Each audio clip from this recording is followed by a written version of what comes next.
That's weird. Hold on. Not live? I just pressed the live stream button.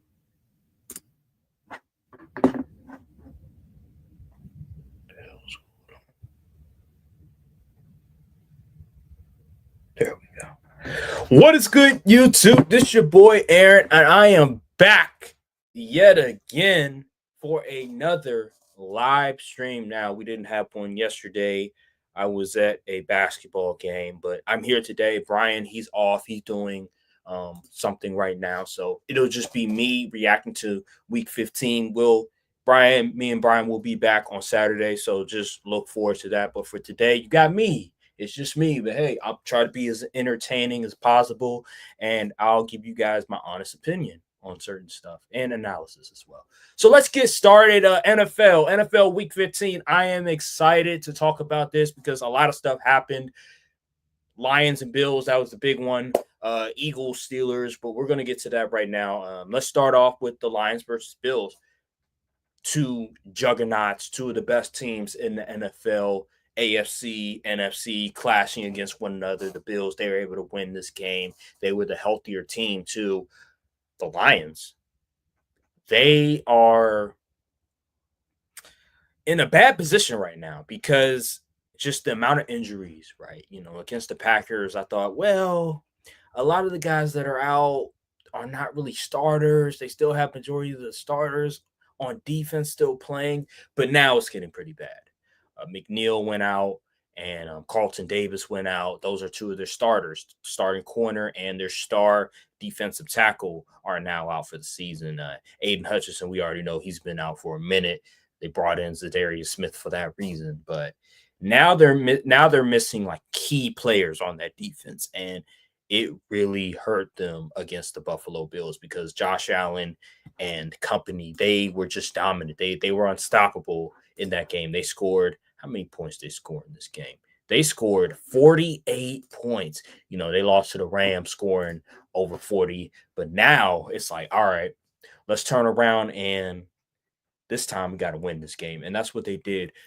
And for the most part, the game wasn't relatively close, as you all recall. Like, the Bills were up by like 2 or 3 scores. And, the Lions, they tried to make a late game comeback, but it just wasn't enough because the Bills, they scored 48 points. You score 48 points. A lot of teams, the majority of the teams, 99% of the teams are not going to win that game. And the Bills, they were just unstoppable. Like Josh Allen, he was 23 for 34, 362 yards passing, 2 passing touchdowns, and he had 2 rushing touchdowns as well. 11 carries, 68 yards. He was just on another level this game. This was an MVP caliber performance for Josh Allen. The Bills are now 11-3.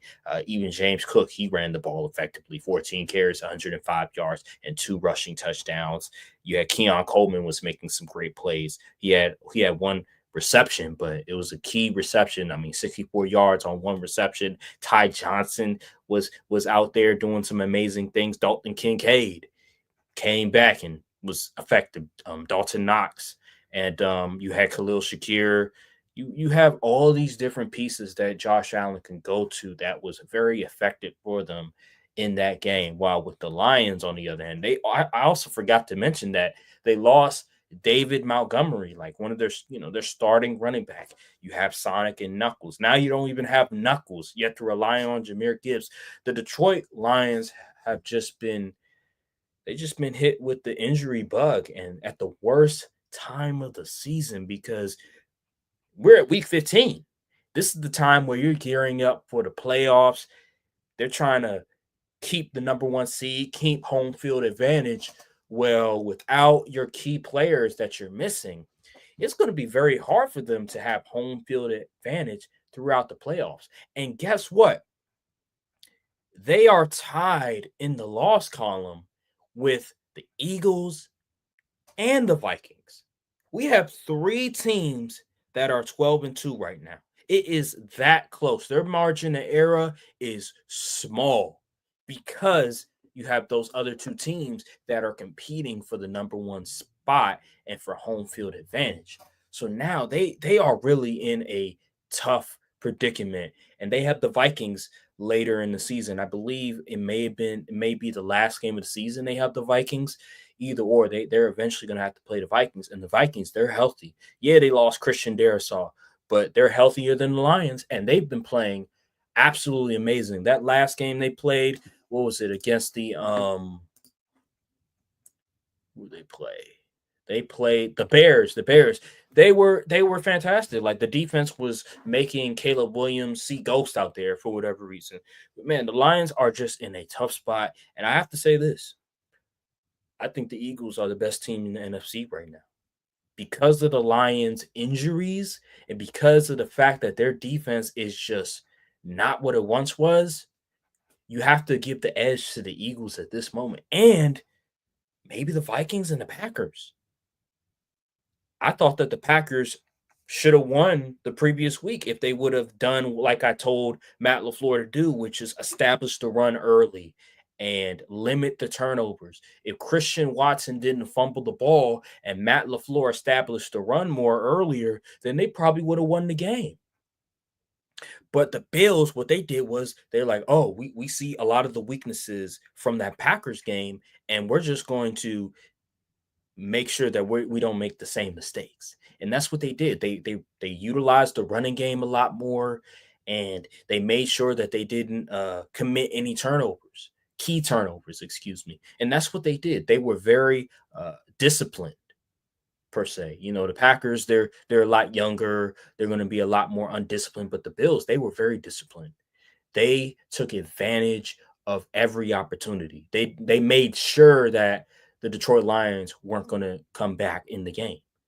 And that was the problem with the Packers. Like they were up in that game, but they allowed the Detroit Lions to take advantage of their mistakes. The play calling for the Bills was amazing. Joe Brady dialing up different concepts. It just all worked. It was a surgical performance by Josh Allen and just the play calling of Joe Brady. It was just perfect. You couldn't have scripted something better for that offense that game. Now, defensively for the Bills, I said this last pod, but it's not all that great. But situationally, they got the job done. They made sure that by the time the Lions offense was going to start getting it going, it was pretty much too late. Like the Bills offense already got in the groove. Josh Allen was unstoppable. They could not stop Josh Allen on the ground.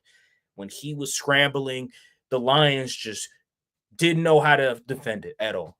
They were just, for the first time, a guy 6'5, 6'6, that big, scrambling, getting first downs. It was just no answer. There was no way of them to defend it at all because Josh Allen is a one of one. The Bills, I said this back, I think week 3 or week 4, that Josh Allen one day will eventually dethrone Patrick Mahomes. Not as the best QB in the NFL, but in terms of like finally getting over the hump and defeating him in a playoff game and making the Super Bowl and potentially winning a Super Bowl. I said this around week 3 or week 4, and people laughed at me. People scoffed at me, like, "Oh, you don't know what you're talking about. Oh, Josh Allen, he not like that. Oh, Mahomes, he always got his number." Well, looky here, Josh Allen, one game away from potentially having the number 1 seed if the Chiefs lose to the Steelers or if they lose to the Texans. But man, I have receipts. I remember what people said, and I just have to say that Josh Allen and the Bills, I'm not shocked at all because I predicted this weeks ago in advance that Josh Allen has the potential, has the talent to be the best quarterback in the NFL in a given season. So it is what it is, man. But they're gonna have to show it in the playoffs, though. But I believe the Bills right now, they're the favorites in the AFC, even though the Chiefs are the number 1 seed right now, even though the Chiefs have only lost 1 game. We saw what happened when the Chiefs played the Bills and how that turned out. And the Bills, they were just dominant. They were able to stop whatever the Chiefs were doing offensively, and the Bills offense, they were unstoppable. Like Josh Allen was outstanding versus the Chiefs yet again. in the regular season. But that's not been the case. It's always been the playoffs. And Josh Allen is 0-3 against the Chiefs in the playoffs. I think this will be a different story if they meet up again in the playoffs. I just think this year the Chiefs are there's something wrong with the Chiefs. And I want to talk about the Chiefs right now because they played the Browns. It was the Browns. Like Jameis Winston keeps throwing interceptions, saying YOLO like it's Drake and Lil Wayne saying YOLO, you only live once. And I don't know what it is about Jameis Winston, but he must think that this is like a video game or something, and that like his receivers, every chance they get, if I throw it up, they're gonna get it every single time. Like, nah, bro. Nah. Pause, by the way. He just doesn't think. Like, I just don't understand what this dude, like, he just throws it whatever coverage and expects the wide receiver to just catch it every time. And it just didn't work. He had 3 interceptions that game. But I want to look at the Chiefs situation. And obviously, like, they were going to win. It was a foregone conclusion. The Browns are not good. That defense, they did their job. But the Patrick Mahomes injury, the high ankle sprain, I believe he will play. I think he's going to thug it out, even though I think it's like a mild sprain. But those things are very serious. He had that similar injury, I think 2022, and they won the Super Bowl. But I think this time it's a little different because the team is just not as good as it once was. The offense is not as good. The offensive line is not good. The offensive line has been just shaky this year. Like teams have been able to rush the passer against the Chiefs' offensive line and get to Patrick Mahomes. Do they really want to take the risk of putting Patrick Mahomes against that Texans pass rush? Because the Texans are one of the better teams at rushing the passer. You have Will Anderson Jr. and you have you got that other dude on the Texans. What is his name? Damn. I forgot dude's name. You got Will Anderson Jr. and you have the dude from that came from the Vikings. Damn, I forgot his name, y'all, but it'll come back to me eventually. But you have those 2 pass rushers, and they have been phenomenal this season. I don't know if I want to play Patrick Mahomes against that team. I understand, like, the number 1 seed is in jeopardy if you lose this game, but dog, like, Mahomes is hurt. We saw what they did last year when they had to go on the road. They still won. They still made the Super Bowl, even though they went on the road in Baltimore. But dog, hey, if he can play, he can play. But that is such a risky decision against that front, against that pass rush. I don't know if I want to play Mahomes against that team, especially when you have that game and then you have Christmas on Wednesday. Man, that is a short turnaround. I don't know if I want to do that risk. That's tough. That is really tough. But regardless, the Chiefs, I think that they're behind Buffalo, and I'm gonna save my I'm gonna save my thoughts on how I feel about the Chiefs on the Saturday pod. But I got a hot take about the Chiefs that I want Brian to react to, and I'm gonna save that for the podcast on Saturday. So stay tuned. By the way, I want to also talk about the Eagles. I mentioned a little bit before with the Lions versus the Bills and how I think the Eagles are the number 1 team now.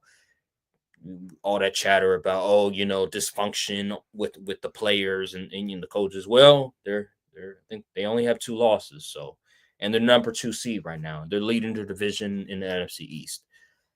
They have the Washington Commanders this week, I believe it is week 16. But I knew they were going to beat the Eagles. I mean, I knew they were going to beat the Steelers, so I wasn't really surprised too much. I think the Steelers, they're a good team, but the Eagles are just a notch better than them. I think the Eagles are a great team. Their defense is amazing. Vic Fangio has these dudes playing well. Cooper DeJean, I wish he was on the Packers so much. Why, Goodicus? Why did you get Jordan Morgan over Cooper DeJean? Him with Edgerrin Cooper would have been a dynamic duo. God. But I digress. The Eagles defense is amazing. They're young, and they're just going to continue to get better. They're young. They're fast. They're feisty. You have You have N'Kobe Dean, you have Quinyon Mitchell, you have Jalen Carter, Cooper DeJean, like I mentioned, Bryce Huff. All these dudes, they just been amazing. Like Darius Slay, he doesn't even have to be the shutdown corner anymore. He's the third best corner. He's up there in age, so you don't have to worry about that.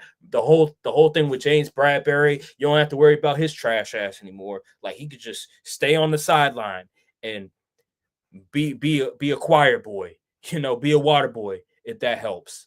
But man, the Eagles, they're just all around great, man. Like I hate to say it, like their running game with Saquon, they didn't really run the ball all that well this game, but it did really matter because Jalen Hurts with AJ Brown and Devontae Smith was outstanding. Even without Dallas Goedert, they were still able to throw the ball. I just think with the Eagles, it comes down to in the playoffs, can you consistently rely on Jalen Hurts to throw that football? You obviously can run the ball effectively. You obviously have a great offensive line. But with Jalen Hurts, when you need him to stand in that pocket and throw that football, when the running game isn't going all that well, can he deliver? And I still don't know. I still don't know if this team can replicate what they did in 2022. But man, they got that defense. That defense is really great. And the offensive line is really great. But yeah, man, that's all I really got to say on the Eagles. I think they're the number one team, and I hate to say it. I hate to say that they might go back to the Super Bowl again because I don't want to see Jalen Hurts. I don't want to see that Eagles team go back to the Super Bowl. I hate the Eagles. But anywho, I want to go to my team. I want to go to the Packers versus Seahawks. I knew my team was going to win. Obviously, I picked them to win. I think the thing with the Packers is that I loved what I saw early from them. I loved that they established the run. They leaned on Josh Jacobs and that running game. I I didn't understand why they didn't do this against the Lions when their defensive line was all hurt, but I digress. The Seahawks, they just could not stop the Packers offense at all. For the most part, we had control of this game. The defense, they stood tall on this when they did their thing. Geno Smith, he was just running for his life the entire game. He was just making bad decision after bad decision, throwing the ball in harm's way. The offensive line for Seattle Seahawks were getting dominated. The Packers front, like that's what shocked me was just the defensive line for the Packers being that dominant. I did not see that coming. I knew Seattle's offensive line was a question mark, was very skeptical, but I didn't think it was this bad. I didn't think that they were going to allow. Well, how many sacks did we have? Hold on. Let me look at the box score.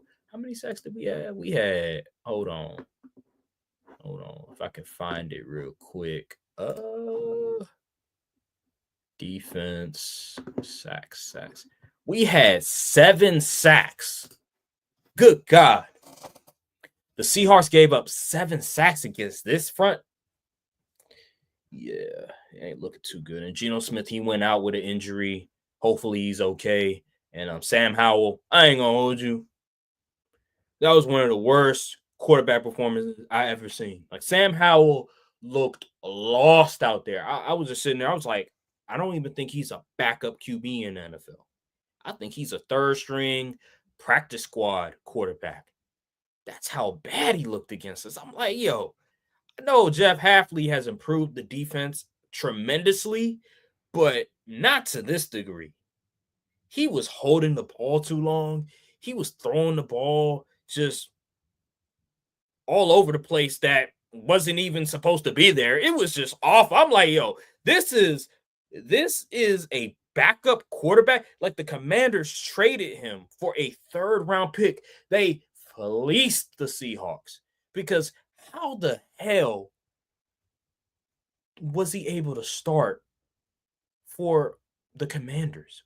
How the hell did he do that?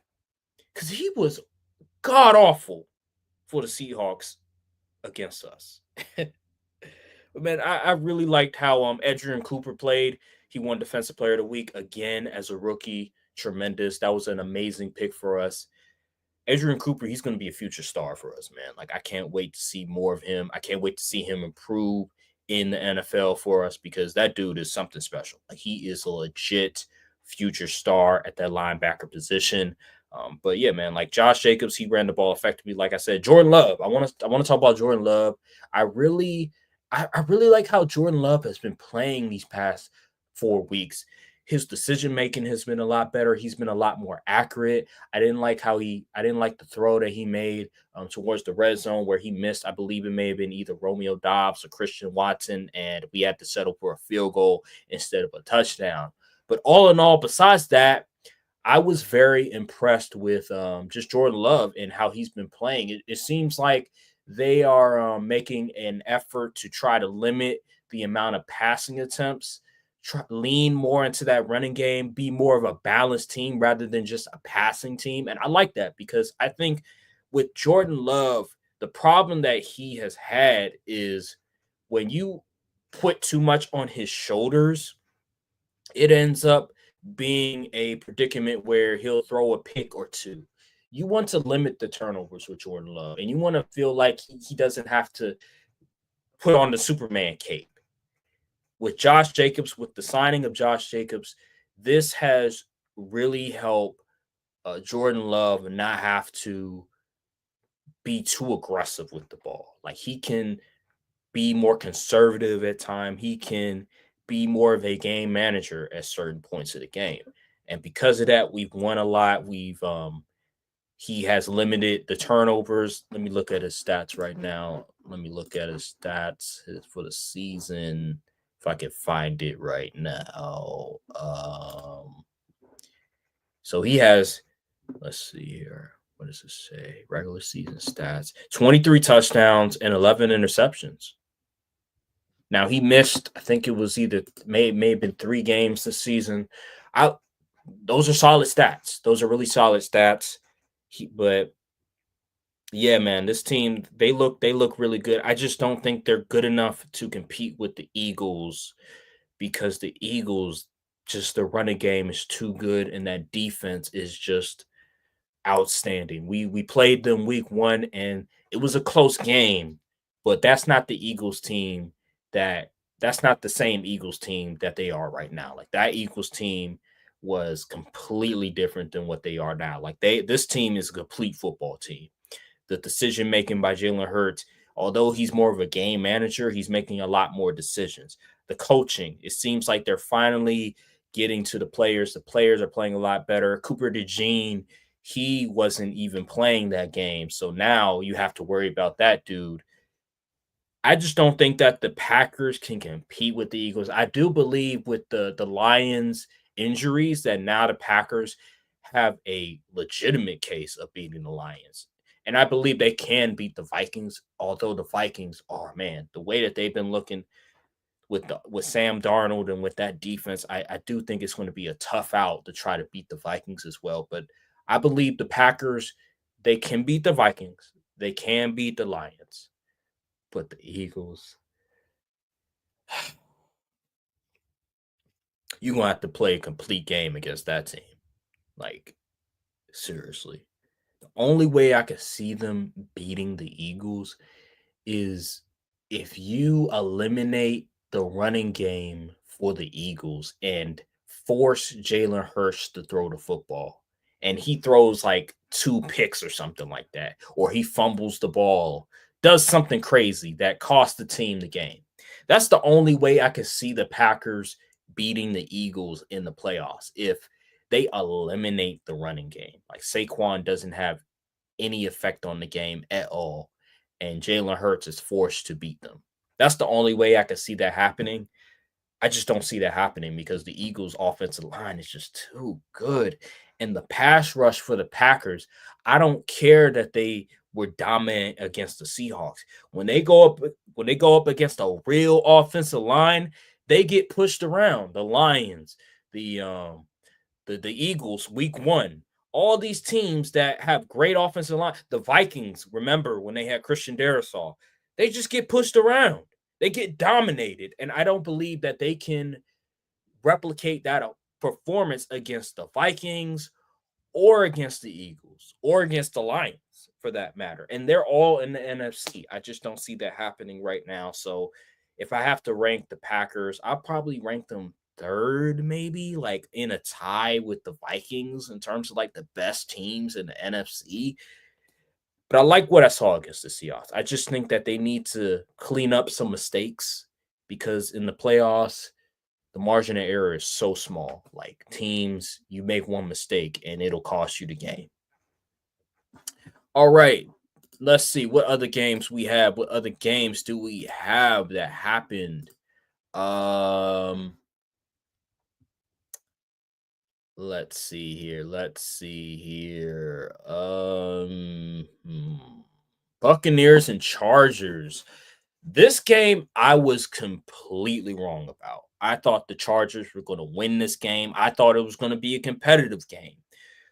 But my God, I did not see 40-17. The Buccaneers have been playing a lot better.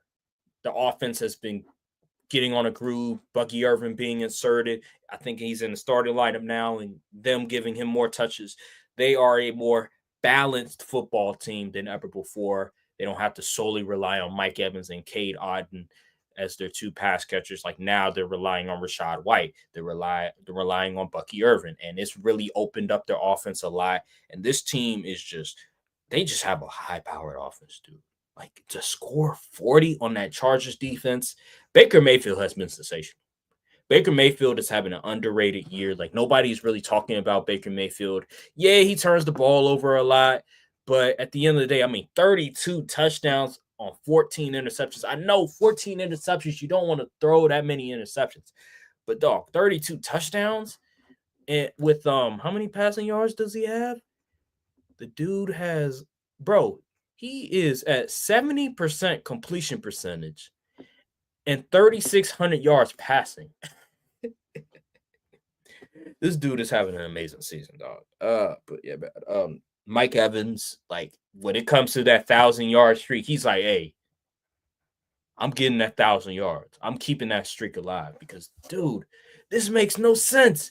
Mike Evans, every single time the 1,000-yard streak is in jeopardy, he just turns on. He just goes Super Saiyan. 9 receptions, 159 yards receiving, 2 touchdowns. Like, are you freaking kidding me? Like, this dude, Mike Evans, Hall of Famer, first valid. I don't care. Oh, he's never been the best receiver for a season. Man, get out of here, bro. He's been one of the most consistently good to great receivers for the past 10 years, and that's all you need to be a Hall of Famer in my book. He's won a Super Bowl as well.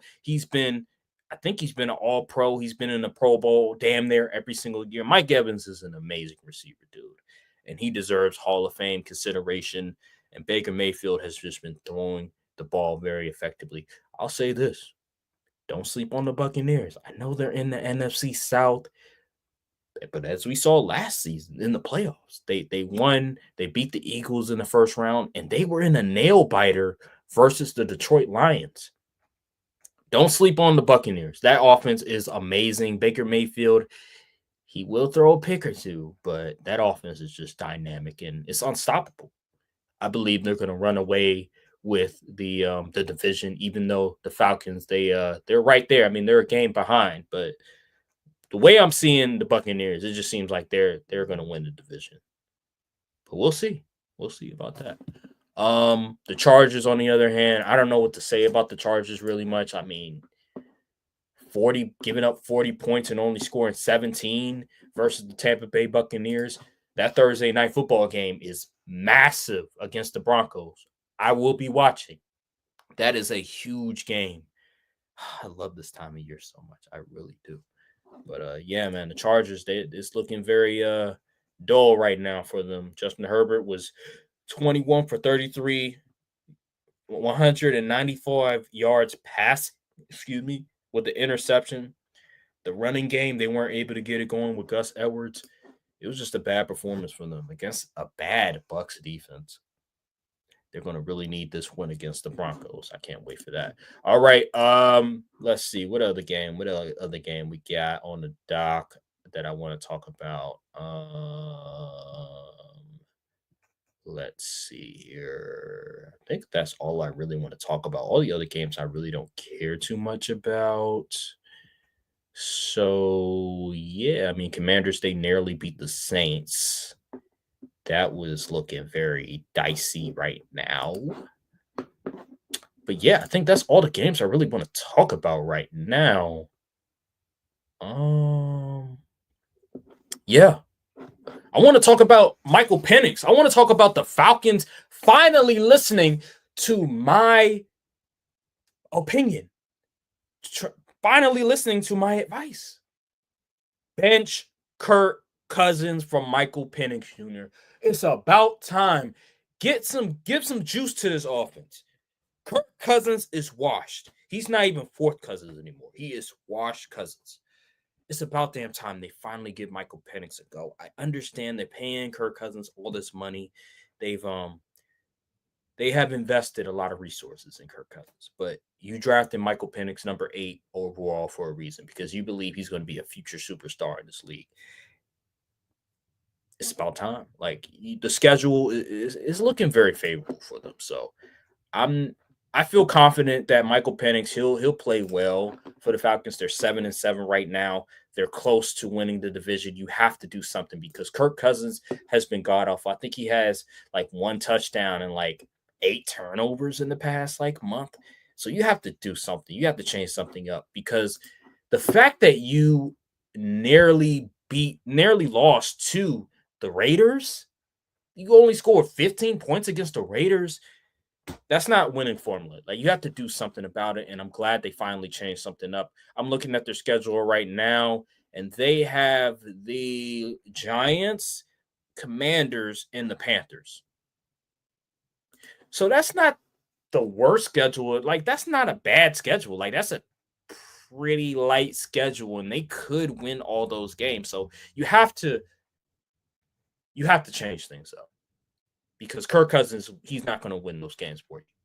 He's probably going to lose 1 or 2 of those games because he's been god awful. Like he cannot throw the ball. He can't move around. He's pretty much a statue in the pocket. I don't know what it was because I remember around maybe week 3 or 4, he got in the groove. Like he started to throw the ball very effectively. And for the next month, he was just throwing dime after dime. He's putting up great numbers. The Falcons start winning a lot more.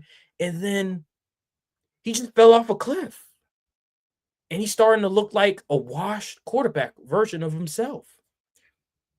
I'm just glad Raheem Morris has finally put his foot down and finally making the change that needs to be done because you're trying to compete for a division crown. You're trying to make the playoffs, and it just doesn't seem like Kirk Cousins is ready. Not ready. He's just not there anymore. Like he's not a starting caliber quarterback anymore. And they're going with the young guy. They're going with Michael Penix Jr., who can move around a little bit. And I liked what I saw. I remember it was one game they played. I forgot what team. It was like a blowout. They were getting blown out, and they put Michael Penix in the game. And I thought, okay, he looks pretty okay. He looks all right. We'll see. We'll see how things are going to look for the Falcons. That Sunday night game against the Commanders is looking a lot more interesting. When they flexed that game, I was like, ugh. I don't know if I want to see that, but now with Michael Penix Jr. starting, I'm definitely going to tune into that game. I'm definitely going to want to watch that game. That's going to be great to see 2 young quarterbacks duel it out, 2 rookies duel it out, 2 teams that are fighting for the playoffs. That's going to be fun to watch. Seeing Jaden Daniels versus Michael Penix Jr. is going to be great. But yeah, man, let me get my pick for Thursday Night Football. We have the Broncos versus the Chargers. Let me see here. Let me see if the Chargers. Who is on the road? Okay, so it's going to be in Los Angeles. Let me look at the injury report real quick, and then I'll give you guys my my prediction for the game. You know me, I have to look at the injury report before making a decision, especially one that's this close. So let's see here. So, all right. Who is going to be out? The Chargers. So it looks like all of the key pieces are going to be playing this game. Man, this is a tough one. I'll probably go with the Chargers this game. I just trust Justin Herbert more. Veteran quarterback. They're at home. It seem then again lose to the Bucks like that. Let me hold on. Let me look at the Chargers past few games. I got to see the Chargers past the games because they've been looking kind of sus. All right, so let's see. They lost to Tampa. They lost to Kansas City. They nearly beat Atlanta. Man, damn. You know what? Oh my God! Hold on. Let me look at the This is a coin flip. This is a coin flip. I ain't gonna hold you. This is a coin flip. Let me see here. Damn, they've been on the win streak. Cleveland. Calls that. You know what? I changed my pick. I'm gonna go with the Broncos on the road. Rookie quarterback.